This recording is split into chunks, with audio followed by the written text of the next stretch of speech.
दोस्तों क्या हो अगर एक दिन अचानक से पूरी दुनिया में सुनामी आ जाए और तेज तूफान पूरे शहर को ही तबाह करने लगे और इतनी ठंडी हवा चलने लगे जिससे सब कुछ पल भर में ही जमने लगे। क्या मानव जाति ऐसे में सरवाइव कर पाएगी? कुछ ऐसा ही होता है हमारी आज की इस कहानी में। तो चलिए देखते हैं कि क्या इंसान इस तरह के हालातों में सरवाइव कर पाएंगे या फिर नहीं। तो कहानी शुरू होती है और हम जैक को देखते हैं जो कि मौसम की जानकारी के लिए अंटार्कटिका की बर्फ को इकट्ठा कर रहा होता है। तभी यहाँ पर बर्फ टूटने लगती है और जैक का पार्टनर जोसन बर्फ में गिरने लगता है। तभी जैक और उसका दूसरा साथी फ्रैंक जोसन को बचा लेते हैं, मगर जैक की गई रिसर्च बर्फ की दरार के दूसरी तरफ जाने लगती है और ये देखकर जैक तुरंत ही दूसरी तरफ जाता है और अपनी की गई रिसर्च और बर्फ सैंपल को लेकर वापस आ जाता है। इसके बाद जैक एक कॉन्फ्रेंस में सभी वैज्ञानिकों को बताता है कि जिस बर्फ के सैंपल्स मुझे मिले हैं उनसे मुझे पता चला है कि कई साल पहले धरती पर काफी भयानक तूफान आया था। साथ ही जैक इन सबको बताता है कि दुनिया भर में जैसे तेजी से गर्मी बढ़ रही है उस हिसाब से तो आने वाले कुछ 100 सालों में ही बर्फ पिघलने की वजह से हवा का दबाव कम हो जाएगा और इससे धरती पर फिर से बर्फ के तूफान आने लगेंगे और हम लोग फिर से आइस एज में पहुंच जाएंगे। यहाँ जैक सभी लोगों से आने वाले समय और तूफानों से लड़ने की तैयारी अभी से करने के लिए बोलता है, लेकिन कोई भी उसकी बातों को सीरियसली नहीं लेता और उसकी बातों को बस महज एक कहानी समझते हैं। अब इसके बाद जब जैक अपने घर पर जा रहा होता है तो तभी उसे एक साइंटिस्ट रेप्सन मिलता है जो कि जैक की हुई रिसर्च की काफी तारीफ करता है। इसके बाद हम रेप्सन के कुछ साथियों को देखते हैं जिन्हें अचानक से एक शहर में तापमान गिरने की जानकारी मिलती है, मगर वो लोग भी इस बात को ज्यादा सीरियसली नहीं लेते। मगर अब कई और देशों में भी तापमान अचानक से गिरने लगता है और हम जापान को भी देखते हैं जहां पर अचानक से तापमान गिरता है और आसमान से बड़े बड़े बर्फ के गोले गिरने लगते हैं जिससे काफी सारे लोग मर जाते हैं। और हमें पता चलता है कि जैक की गई रिसर्च अभी से ही सही साबित होने लगी है और पृथ्वी के कई हिस्सों पर तापमान गिरने लगा है। अब इस तरफ हम जैक को देखते हैं जिसे कि अपने बेटे सैम के फेल होने के बारे में पता चलता है। जैक तुरंत ही अपनी वाइफ लूसी को कॉल करता है और उससे कहता है कि आखिर सैम टॉपर होने के बावजूद भी फेल कैसे हो सकता है। यहीं पर हम सैम को भी देखते हैं जो कि बैठा होता है और अपने मॉम डैड की बातें सुन रहा होता है। अब यहाँ पर लूसी जैक को बताती है कि जैक अपने कॉलेज की एक टीम के साथ न्यूयॉर्क जा रहा है, इसीलिए कल सुबह तुम्हें यहाँ पर आना होगा और उसे एयरपोर्ट छोड़ना होगा। इस पर जैक भी सैम को सुबह एयरपोर्ट ले जाने के लिए मान जाता है। इसके बाद अगले दिन जैक सैम को लेने आता है और उसे एयरपोर्ट ले जाने लगता है। तभी रास्ते में जैक सैम से पूछता है कि आखिर तुम फेल कैसे हो गए। इस पर सैम जैक को बताता है कि मुझे हर सवाल का जवाब पता था और जब मैंने अपने प्रोफेसर को भी ये बात बताई तो उन्होंने जानबूझकर मुझे फेल कर दिया। यहाँ सैम और जैक की बातों से हमें पता चलता है कि सैम काफी ज्यादा इंटेलिजेंट है। अब इसके बाद सैम न्यूयॉर्क के लिए निकल जाता है। यहीं स्पेस में मौसम की रिसर्च कर रहे लोगों को पृथ्वी पर तेज तूफान आता हुआ दिखाई देता है। इधर सैम भी अपने दोस्त लोरा और ब्रायन के साथ न्यूयॉर्क जा रहा था। तभी उनका प्लेन भी एक तेज तूफान में घिर जाता है। प्लेन का सारा सामान इधर उधर गिरने लगता है। सैम भी काफी डर जाता है और अपनी दोस्त लोरा का हाथ कसकर पकड़ लेता है, मगर थोड़ी देर बाद इनका प्लेन तूफान से बाहर आ जाता है और सब कुछ ठीक हो जाता है। वहीं दूसरी तरफ रेप्सन को फिर से कई जगहों पर तेज तूफान आने के बारे में पता चलता है और ये देखकर रेप्सन काफी ज्यादा हैरान रह जाता है क्योंकि उसने आज से पहले ऐसा कभी भी नहीं देखा था। अब इस तरफ सैम भी अपने दोस्तों के साथ न्यूयॉर्क पहुंच जाता है, लेकिन तभी यहाँ पर उसे आसमान में काफी सारे पंछी एक साथ उड़ते हुए दिखाई देते हैं। सैम इन सभी चीजों को देखकर हैरान रह जाता है, लेकिन कोई भी इन पर ध्यान नहीं देता और ये लोग न्यूयॉर्क में चल रहे कंपटीशन में हिस्सा लेते हैं और वहाँ सवालों का जवाब काफी अच्छे से देने लगते हैं। अब इसके बाद सैम, ब्रायन और लोरा एक साथ जब पार्टी में जाते हैं तो तभी यहाँ पर न्यूयॉर्क स्कूल का एक लड़का जेडी इनके पास आता है और वो लोरा को अपना स्कूल दिखाने के लिए उसे अपने साथ ले जाता है। लेकिन ये देखकर सैम को बिल्कुल भी अच्छा नहीं लगता और हमें पता चलता है कि सैम कहीं न कहीं लोरा को पसंद करता है। यहीं अब रात के समय में रेप्सन जैक को कॉल करता है और उसे बताता है कि तुमने जो बर्फीले तूफान का अंदाजा लगाया था वो बहुत ही नजदीक है और बहुत जल्द वो तूफान यहाँ आ जाएगा। ये सुनकर जैक हैरान रह जाता है। वो ये सुनने के बाद रेप्सन को बताता है कि जैसा मौसम अब होने वाला है वैसा मौसम पिछले 10,000 सालों में कभी भी नहीं हुआ। अब इसके बाद मौसम विभाग के सभी साइंटिस्ट को लॉस एंजलिस शहर में एक बड़े तूफान आने की जानकारी मिलती है और ये तूफान इतना तेज होता है कि इसमें सड़क पर चल रही कारें भी हवा में उड़ने लगती हैं और ये तूफान काफी तबाही मचाने लगता है। और ये खबर सैम और उसके दोस्तों को भी मिलती है और फिर वो तूफान लॉस एंजलिस को पूरी तरह से तबाह कर देता है। ये देखते हुए अब सरकार सारे प्लेन्स को उड़ने से मना कर देती है और सैम अपने दोस्तों के साथ न्यूयॉर्क में ही अटक जाता है। इस तरफ दुनिया भर के सभी साइंटिस्ट फिर से एक जगह पर इकट्ठा होते हैं, जहां एक बार फिर से जैक सबको बताता है कि बर्फीले पहाड़ों के समुद्र में मिल जाने की वजह से समुद्र में नमक की मात्रा कम हो गई है और इसी वजह से ये तेज तूफान अब आ रहे हैं। साथ ही जैक सबको बताता है कि अब कुछ समय तक ऐसे ही तूफान आते रहेंगे। यहाँ जैक अपने दोस्त टॉम से प्रेसिडेंट को भी ये बात बताने के लिए बोलता है और तूफान से बचने की तैयारी करने के लिए बोलता है। पर टॉम जैक से कहता है कि तुम्हें पहले मुझे ये साबित करके दिखाना होगा कि तुम जो बोल रहे हो वो सब सही है, तभी मैं प्रेसिडेंट से बात करूंगा। ये सुनकर अब जैक अपनी टीम के साथ आने वाले तूफानों के बारे में पता करने में लग जाता है। इस तरफ जैक की वाइफ लूसी एक छोटे बच्चे पीटर का इलाज करती है जो कि अनाथ होता है और यहाँ लूसी पीटर का काफी अच्छे से ध्यान रखती है। वहीं जैक को अब पता चलता है कि 6 से 8 हफ्तों के बीच में ही वो भयानक तूफान यहाँ आने वाला है और ये जानते ही जैक तुरंत ही सैम को कॉल करता है और उससे तुरंत ही ट्रेन से घर वापस आने के लिए बोलता है। पर यहाँ सैम जैक को बताता है कि न्यूयॉर्क में लगातार बारिश हो रही है और इसी वजह से सड़कों पर पानी भर गया है। सैम कहता है कि मैं जल्द से जल्द वापस आने की कोशिश करूंगा। अब इसके बाद जैक अपने मौसम की रिसर्च को लेकर प्रेसिडेंट के पास जाता है और प्रेसिडेंट से तुरंत ही उत्तरी अमेरिका के सभी शहरों को खाली कराने के लिए बोलता है। लेकिन यहाँ पर प्रेसिडेंट जैक की रिसर्च को सही नहीं समझते और ऐसा करने से मना कर देते हैं। उन्हें लग रहा होता है कि ये आम तूफान है जो कि बस कुछ ही समय में चले जाएंगे। इस तरफ जेडी, वही लड़का जो कि इन्हें पार्टी में मिला था, वो सैम, लोरा और ब्रायन को एक म्यूजियम में लेकर जाता है। यहाँ पर इन्हें एक हाथी के बारे में पता चलता है जो कि बर्फ के तूफान में खाना खाते समय ही जम गया था। यानी कि वो तूफान इतना ठंडा था कि उस तूफान ने इस हाथी को बस कुछ सेकंड में ही जमा दिया।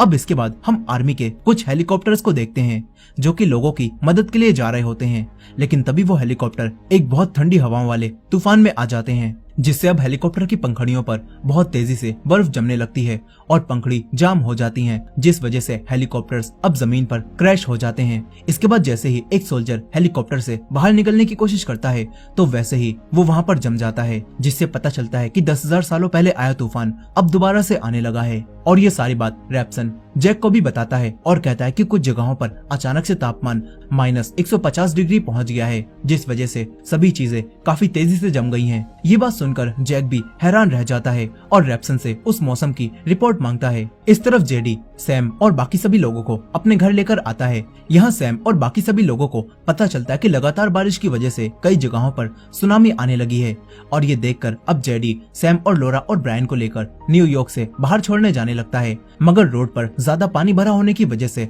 लोरा सैम से जेडी के घर में ही रुकने के लिए बोलती है, मगर सैम उसकी बात नहीं सुनता और पानी में चलकर ही शहर से बाहर जाने लगता है। यहीं एक जू से कुछ भेड़िए भी शहर में भाग जाते हैं।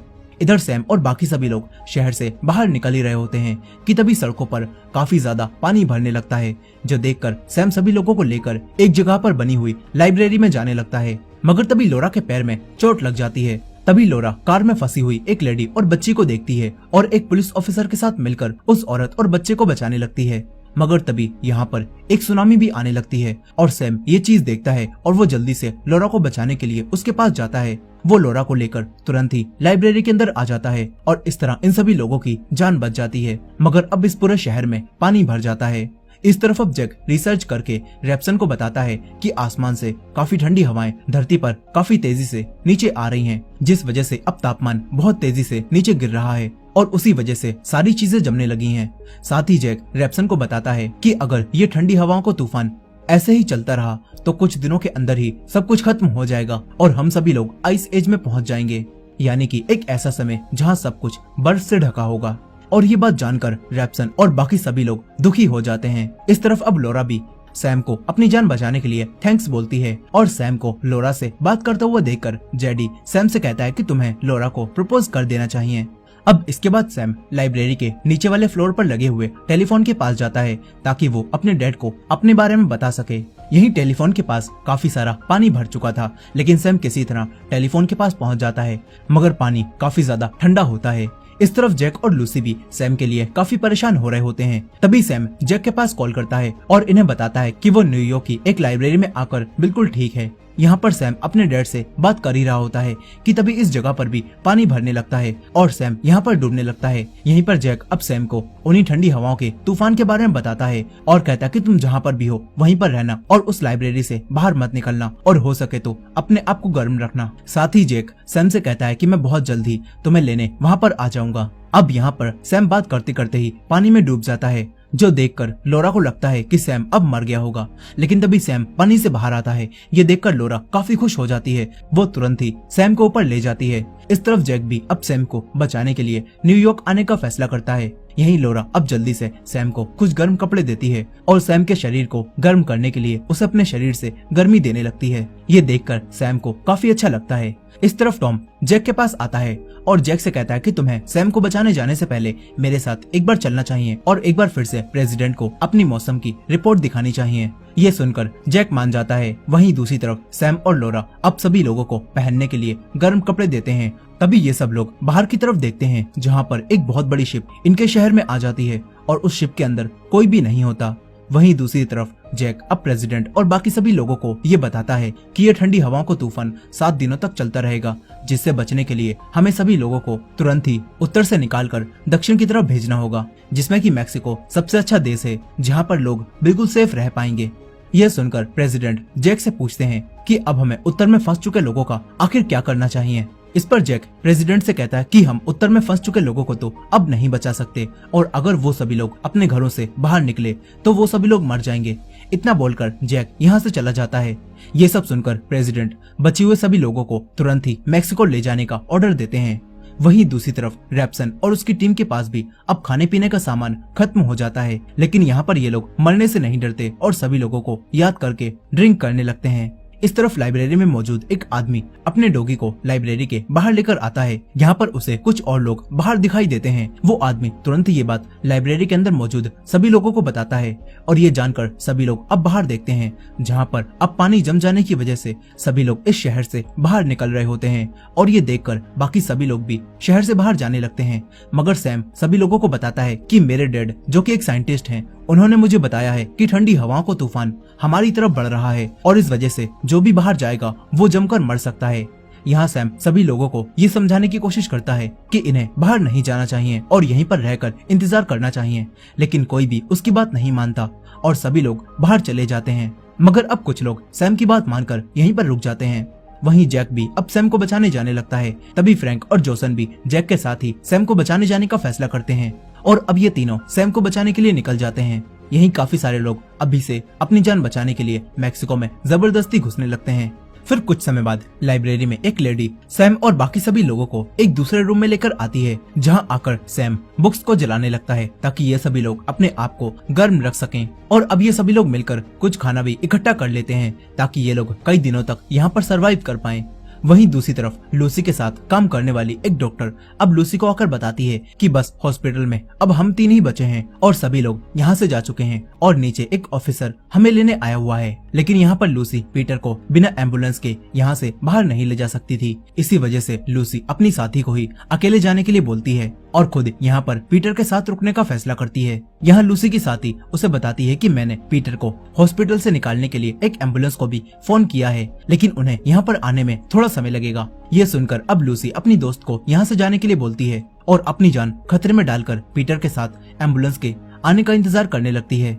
वहीं दूसरी तरफ लाइब्रेरी में लोरा और बाकी सभी लोग सारी किताबों को इकट्ठा करने लगते हैं। तभी लोरा एक लड़की को बताती है कि मेरे पैर पर कुछ समय पहले चोट लग गई थी, जिस वजह से मुझे थोड़ी तकलीफ हो रही है। यहीं ब्रायन भी एक रेडियो से सिग्नल्स ढूंढने की कोशिश कर रहा था और वो सैम को बताता है कि ये रेडियो 1 मिनट के लिए ठीक हो गया था और पता चला है कि पूरे उत्तर अमेरिका में तेज तूफान चल रहा है और सारा शहर बर्फ में दब चुका है। वो कहता है कि ऐसे में मुझे नहीं लगता कि तुम्हारे डैड हमें बचाने यहाँ पर आ पाएंगे। मगर सैम ब्रायन से कहता है कि मुझे अपने डैड पर पूरा यकीन है, वो मुझे बचाने के लिए यहाँ पर जरूर आएंगे। यहीं जैक अपने दोस्तों के साथ काफी दूर तक आ जाता है, लेकिन तभी इनकी कार एक दूसरी कार से टकरा जाती है, जिस वजह से अब जैक पैदल ही आगे बढ़ने का फैसला करता है। यहाँ पर अब ये सभी लोग पैदल ही लाइब्रेरी जाने के लिए निकल जाते हैं। अब इसके बाद हम उन लोगों को देखते हैं जो कि लाइब्रेरी से निकल गए थे और यहाँ पर इन लोगों की हालत ठंड से काफी बुरी होने लगती है और कुछ लोग तो यहाँ मर भी चुके होते हैं। इस तरफ जैक अपने दोस्त फ्रैंक और जोसन के साथ आगे बढ़ रहा था, लेकिन तभी ये लोग बर्फ में दबे हुए एक मॉल के ऊपर आ जाते हैं और मॉल का ग्लास टूटने की वजह से फ्रैंक मॉल के अंदर गिरने लगता है। मगर तभी जैक किसी तरह से फ्रैंक को गिरने से रोकता है, लेकिन यहाँ पर फ्रैंक के वजन की वजह से एक और ग्लास टूटने लगता है और ये देखकर फ्रैंक अपने दोस्त को बचाने के लिए खुद अपनी रस्सी काट देता है और अपनी जान देकर जैक और जोसन को बचा लेता है। यहाँ अब फ्रैंक की डेथ से जेसन और जैक काफी उदास हो जाते हैं। इस तरफ अब एक एम्बुलेंस लूसी और पीटर के पास आ जाती है और ये देखकर लूसी को काफी खुशी होती है। वहीं दूसरी तरफ लोरा की तबीयत भी अब खराब होने लगती है। सैम लोरा के पास जाता है और उससे काफी सारी बातें करने लगता है। वो लोरा को बताता है कि मैं न्यूयॉर्क इसीलिए आया था ताकि मैं तुम्हारे साथ रह सकूं। ये सुनकर अब लोरा भी काफी खुश होती है और ये दोनों किस करने लगते हैं। वहीं दूसरी तरफ वाइस प्रेसिडेंट को पता चलता है कि प्रेसिडेंट की कार भी तूफान में फंस गई है और इस वजह से अब प्रेसिडेंट की भी डेथ हो चुकी है। और ये खबर सुनकर वाइस प्रेसिडेंट काफी हैरान रह जाते हैं। इस तरफ लोरा की हालत भी अब खराब हो जाती है और उसे होश भी नहीं आता। तभी वही लड़की जिसे लोरा ने अपनी चोट के बारे में बताया था वो सभी लोगों को बताती है कि लोरा ने मुझे अपनी एक चोट के बारे में बताया था जो कि उसे पानी के अंदर लग गई थी। ये सुनकर सैम लोरा की उस चोट को देखता है जिसमें अब काफी ज्यादा इन्फेक्शन फैल चुका था और ये देखकर एक लेडी सैम को बताती है कि हमें लोरा को जल्द से जल्द एंटीबायोटिक दवाइयां देनी होंगी जिससे लोरा का जख्म ठीक हो जाएगा। लेकिन यहाँ पर इन लोगों के पास वो दवाइयां नहीं होती। वहीं दूसरी तरफ कुछ साइंटिस्ट स्पेस से तूफान की कुछ तस्वीरें लेते हैं और उन्हें टॉम के पास भेजते हैं, जिन्हें देखकर अब टॉम को पता चलता है कि 1 घंटे में बहुत खतरनाक बर्फीला तूफान पृथ्वी पर आ रहा है। यहीं इस तरफ जेसन अचानक से अब चलते चलते ही बेहोश हो जाता है, जो देखकर जैक उसके पास आता है। वहीं लाइब्रेरी में सैम अब चेयर को तोड़कर अपने लिए बर्फ में चलने वाले जूते बनाता है और उस शिप पर लोरा के लिए दवाइयां ढूंढने जाने का फैसला करता है जो कि पहले यहाँ पर आई थी। और ये देखकर ब्रायन और जेडी भी सैम के साथ चलने के लिए कहते हैं और फिर ये तीनों किसी तरह से उस शिप पर आ जाते हैं और दवाइयों को ढूंढने लगते हैं। यही सैम को शिप पर मेडिकल रूम का डोर दिखाई देता है। ये देखकर सैम पीछे से उस स्टोर में घुसता है और उसका डोर खोल देता है। इसके बाद ये तीनों मिलकर लोरा के लिए एंटीबायोटिक दवाइयां ढूंढने लगते हैं और फिर उन्हें लेकर वापस जाने लगते हैं। लेकिन तभी ब्रायन इन दोनों से शिप से खाना इकट्ठा करने के लिए बोलता है ताकि ये लोग और दिनों तक सरवाइव कर पाएं। इसके बाद ये तीनों शिप से खाना इकट्ठा करने लगते हैं। लेकिन तभी एक भेड़िया इनके ऊपर हमला करता है और जेडी के काट लेता है। तभी सैम उस भेड़िए को मारता है और उसे रूम से बाहर निकालकर रूम को लॉक कर लेता है। इसके बाद सैम तुरंत ही जेडी के पैर पर एक कपड़ा बांध देता है। यहीं सैम अपनी तरफ आ रहे उसी तूफान को भी देखता है और ब्रायन से कहता है कि मैं भेड़ियों को पीछे लेकर जाऊंगा और तुम जल्दी से उन्हें रूम में लॉक कर देना। इतना बोलकर अब सैम जहाज के पीछे से भेड़ियों के सामने जाता है और उन्हें अपने पीछे लगा लेता है और उन्हें एक रूम में लॉक कर देता है। इसके बाद सैम ब्रायन और जेडी को शिप से बाहर निकालता है। इस तरफ जैक भी उसी बर्फीले तूफान को अपनी तरफ आता हुआ देखता है और वो जल्दी से बेहोश जेसन को लेकर यहाँ से भागने लगता है। वहीं सैम भी अब जेडी को एक लाइफ बोर्ड में डालकर लाइब्रेरी की तरफ जाने लगता है। तभी वो एक बिल्डिंग को हवा से जमता हुआ देखता है और ये देखकर सैम ब्रायन से जल्दी से भागने के लिए बोलता है। यहीं जेक भी अब जेसन को बर्फ में दबे हुए एक घर में फेंकता है और खुद भी उसके अंदर आ जाता है। यहाँ जैसे जैसे तूफान आगे बढ़ रहा होता है तो सारी चीजें जम रही होती हैं। अब यहीं सैम भी लाइब्रेरी में आ ही रहा होता है कि तभी लाइब्रेरी भी जमने लगती है और ये देखकर सैम तेजी से भागता है और तुरंत ही सभी लोगों के पास आकर रूम का डोर लॉक करा देता है और साथ ही सभी लोगों से रूम में जल रही आग को तेज करने के लिए कहता है। ये सभी लोग आग को तेज करने लगते हैं। वहीं दूसरी तरफ जैक भी उसी घर के डोर को लॉक करता है और यहाँ पर आग जलाने लगता है। फिर कुछ समय बाद वो तूफान यहाँ से चला जाता है और अब जेसन को होश आता है और जैक उसे बताता है कि तुम कुछ घंटों से बेहोश थे और मैंने तुम्हें बचाने के लिए तुम्हें फेंक दिया था जिससे तुम्हें चोट लग गई। साथ ही अब जैक जेसन से कहता है कि अब तूफान यहाँ से जा चुका है और हमें अभी ही सैम को ढूंढने के लिए यहाँ से निकलना होगा। अब इसके बाद जैक जेसन को लेकर सैम को ढूंढने के लिए वापस निकल जाता है। तभी इन्हें रास्ते में काफी सारे लोगों की डेड बॉडीज दिखाई देती हैं जो कि बर्फ में जम चुकी थी। अब इसके बाद रात के समय ये लोग टेंट लगाकर यहीं पर रात बिताते हैं। यहाँ जेसन जैक से पूछता है कि क्या हम सभी इंसान ऐसे ही मर जाएंगे। इस पर जैक जेसन से कहता है कि मानव जाति ने पिछले आइस एज को भी सर्वाइव कर लिया था और हम इस बार भी इस चीज को सर्वाइव कर लेंगे। यही जेसन जैक से पूछता है कि क्या सैम अभी भी ठीक होगा। इस पर जैक जेसन से कहता है कि मैंने सैम से वादा किया था कि मैं उसे जरूर ढूंढूंगा और मैं उस वादे को पूरा जरूर करूंगा। यहाँ अब तूफान जाने के बाद यहाँ का मौसम भी साफ होने लगता है और काफी समय बाद यहाँ पर धूप निकलती है, जो देखकर जैक काफी खुश होता है और सैम को ढूंढता हुआ उसी लाइब्रेरी के पास पहुंच जाता है। जैक लाइब्रेरी के अंदर जाकर सभी लोगों को ढूंढने लगता है। वो सैम को बार बार आवाज लगाता है लेकिन उसे यहाँ पर कोई भी दिखाई नहीं देता। तभी जैक को एक दरवाजा दिखाई देता है जिसके पीछे से रोशनी बाहर आ रही होती है। जैक तुरंत ही उस दरवाजे को खोलता है और यहाँ पर सैम और बाकी सभी लोग उस बर्फीले तूफान को सरवाइव कर गए होते हैं और अभी भी जिंदा होते हैं। यहाँ ये सभी लोग सो रहे थे।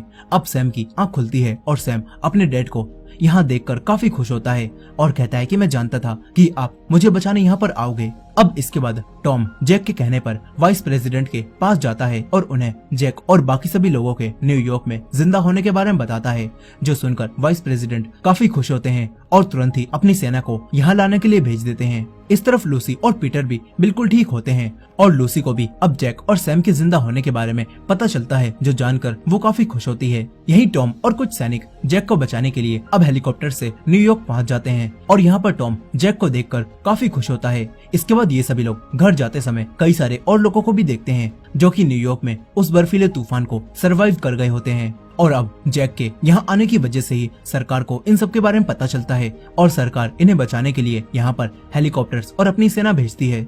यहीं सैम और लोरा को एक साथ देखकर जैक भी काफी खुश होता है। अब इसके बाद स्पेस में मौजूद वही साइंटिस्ट फिर से पृथ्वी को देखते हैं, जहां मौसम अब पूरी तरह से ठीक हो चुका था और हवा काफी ताजी होती है। और ये देखकर ये सभी लोग समझ जाते हैं कि पृथ्वी पर बहुत जल्द सब कुछ पहले जैसा हो जाएगा। और इसी एंडिंग के साथ ये कहानी यहीं पर खत्म हो जाती है। दोस्तों, ये थी इस मूवी की फुल स्टोरी। आई होप कि आपको ये स्टोरी पसंद आई होगी। इस स्टोरी से हमें पता चलता है कि अगर हम पृथ्वी के नेचर को इसी तरह से लगातार नुकसान पहुंचाते रहें तो वो दिन दूर नहीं जब नेचर हमसे बदला लेगा और हमें भी कुछ ऐसे ही हालातों का सामना करना पड़ेगा, जहां पृथ्वी का कोई हिस्सा तेज ठंड और कोई हिस्सा तेज गर्मी से जूझ रहा होगा। खैर, आपको क्या लगता है? अपने ओपिनियन कमेंट में बताना मत भूलेगा और इस वीडियो को भी लाइक करना मत भूलेगा। और हमारे चैनल पर नए हैं तो हमारे इस चैनल को भी सब्सक्राइब करके बेल नोटिफिकेशन को ऑन कर लीजिएगा। मिलते हैं नेक्स्ट वीडियो में।